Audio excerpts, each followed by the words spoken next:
L'histoire de la semaine, nous la retrouvons dans le traité Ta'anit qui parle des jeûnes dans le Seder Moed, donc l'ordre des fêtes, qui va traiter donc page 7 recto, dans lequel nous racontons l'histoire de la fille d'un empereur qui un jour a dit à Rabbi Yoshua ben Hanania, qui est un des grands maîtres de la Mishnah du Talmud: malheur à quelqu'un comme toi, pour lequel la sagesse, une sagesse extraordinaire, s'habille dans un ustensile moche.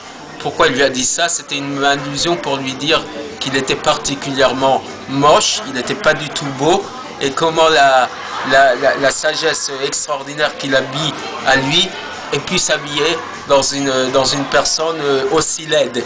Alors Rabbi Yoshua ben Hanania ne s'est pas du tout démonté, et il lui a dit: tu peux apprendre ça de la maison de ton père. Dans quel ustensile met-il le vin? Alors elle lui a dit: il le met dans des tonneaux en argile, ceux qui supportent le vin. Alors il lui dit: mais voilà, que tout le monde met son vin dans des ustensiles en argile, et lui c'est un roi. Donc finalement il n'est pas différent des autres personnes, puisqu'il met son vin dans les mêmes ustensiles. Alors elle lui a dit à ce moment-là: dans quel ustensile faudrait-il mettre le vin de mon père? Il lui dit: pour que ce soit digne d'un roi, il faudrait que ce soit des ustensiles en argent ou en or. Et c'est ce qu'elle a fait.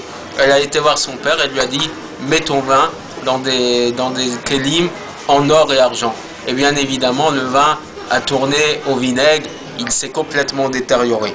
Alors le roi dit à sa fille: mais qui t'a dit de faire comme ça? Elle lui a dit: c'est Rabbi Yoshua ben Hanania.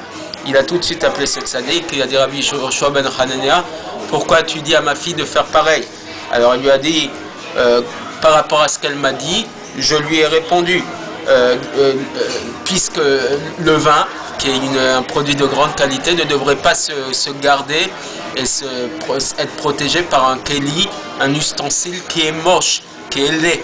Alors, et même la Torah, il lui a dit: elle tient plus chez quelqu'un comme moi qui est laid plutôt que quelqu'un de beau.